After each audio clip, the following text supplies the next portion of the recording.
Hello, I'm Peter Switzer. Welcome to the program that helps you make the absolute most of your money. So at the core of it, you've gone back to the real cash position. Correct. What I want to know, so your first comments on the program tonight when I came on the show was how to value a business. All right. So in order to value a business, you need to know what its return on equity is. In order to get the return on equity, I use this cash flow number to actually generate my return on equity to find out just what the return on equity of the business actually is. Now, the problem with this particular calculation is a company could have negative cash flow if, for example, it's buying new shops, it's buying new equipment, it's growing the business. So it could be negative. But that's easy to... You can take that out and you can say, well, what if it didn't buy that plant machinery? What would its cash flow position be? And I'm happy to report that all the A1 businesses that I buy, the Cochlears of the world, the JB Hi-Fis, you know, the reject shops, they've got positive cash flow. Plenty of businesses out there reporting profits to their shareholders and their actual cash flow is very, very negative. So it's not easy to actually get this unless you're going to do this kind of analysis. Well, it's a simple calculation. I'm happy to put it up on your site. I'll put it up on your site. I'll send it to you. I'll send you the calc. I'll put it up on my blog as well, so people will be able to see that calculation. You can apply it to any balance sheet for any company. That'd be a really good idea, because I think a lot of people want to go through it piece by piece, but I think you have actually adequately explained the importance of cash. But one thing you did say was you said you have to be able to project the cash flow. You didn't really... Yeah, this is an actual number. Yeah, that's the actual number. Well, how does today's number then tell you what it might be in a year's time when you're holding the stock? Well, there's a number of things that you can do. There's a whole heap of really complex number crunching, which once you've done it once, you can set up a spreadsheet that just feeds the results to you, and that's what I do. But essentially what you can do... Companies will often give you projections for their revenue. You can make assumptions about gross profit margins. You can make assumptions about net profit margins. You can make assumptions about the working capital that's required to generate that increase in revenue. But it's even easier than that.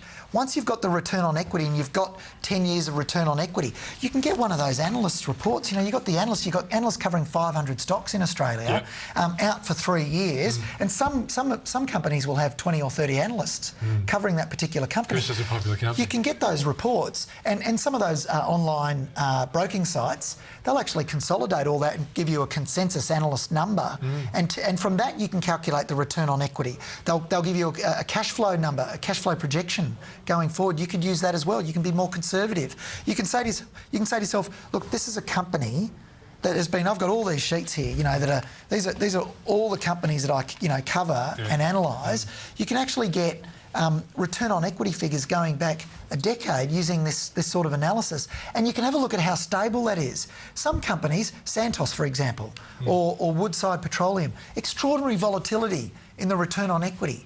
Then you get other businesses like JB Hi-Fi or the Australian Stock Exchange before they bought the Sydney Futures Exchange. You know, incredible stability in return on equity. And you want to buy easy businesses to understand, not difficult ones. But Roger, you also, once you agree... You always start... But Roger. It's always but Roger. Yeah, why? Because the viewers out there saying, oh, it's not very easy for this bloke to carry on.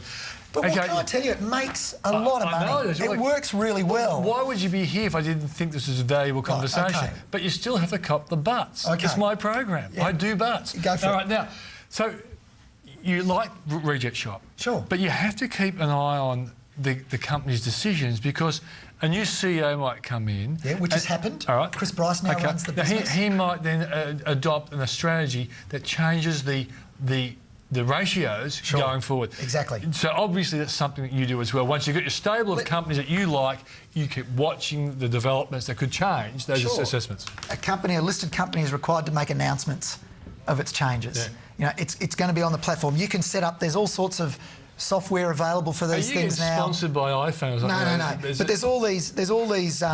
Actually, that's not a bad thought. Maybe they'll give me another one. You give me some plugs. But you know, there's all those sorts of apps now, the applications now, where you can actually subscribe to a particular company's announcements, and they'll send the announcement to you for those companies. Great idea. You know, and anybody who's doing this at home, all the information to make rational decisions is available, and it's almost free. Yeah. You know, you just got to know where to find it, but it is all there. The only problem, I think, is that a lot of people just want it served up to them, and they do. And why not? You've got a full-time job, you're looking after a family, right. you've got a mortgage to pay off. You know, you'd like someone to give you some simple answers. I'm doing my darndest to try and tell people, look, this is an A1 company, this is a C5, you know, it's not investment grade, this one's cheap, this one's expensive. Can't cover them all at once, but I'm doing the best job that Roger, I can. you talk about JB Hi-Fi, and you've been talking about it for a long time. So Sure. they've been in there even before they were doing all that well.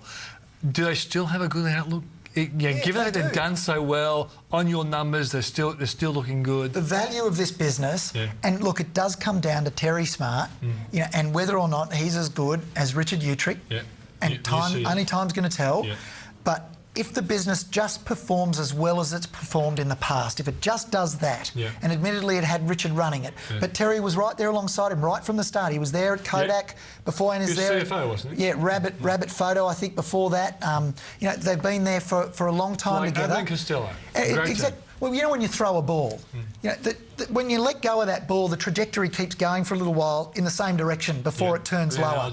So in theory, the business is going to keep going whether Terry's running it or whether Richard's running it for a while. So we'll have some time to process the numbers, to look at the intrinsic values and the returns on equity. And if they start to diminish and decline, well, we're not going to be passionate about these. Okay. We change our view. Next time you come on, I want you to do two companies for us. Okay. One, I want you to do Harvey Norman. Okay, we'll do Harvey Norman. Because you talk about JB Hi-Fi. Now, it's your job to send me an email saying, Rog, we agree, Harvey Norman. Harvey You've got the pen, you can write down. Norman. So that's what I want you to do. And I'd like you to do Myer. Sure. Okay, because no it's been in the problem. news, and a lot of people complain about the book bills and all that sort of stuff. So I'd love you to go through Myer versus Harvey Norman. Well, I should say at the outset, before Myer floated, I was on... I know where you were. I was saying $4.10 is ridiculous, don't buy it. You said on this program, you've got a bad memory or something. No, I do. Okay. I do. Sorry about that. Okay. No, I don't really. But look, the reality is that I can already tell you one's better than the other. But we'll go through the numbers and I'll show you why. Keep the drama there. All right, mate. Great talking to you. I'll see you in 2 weeks' time. Looking forward to it. All right, mate.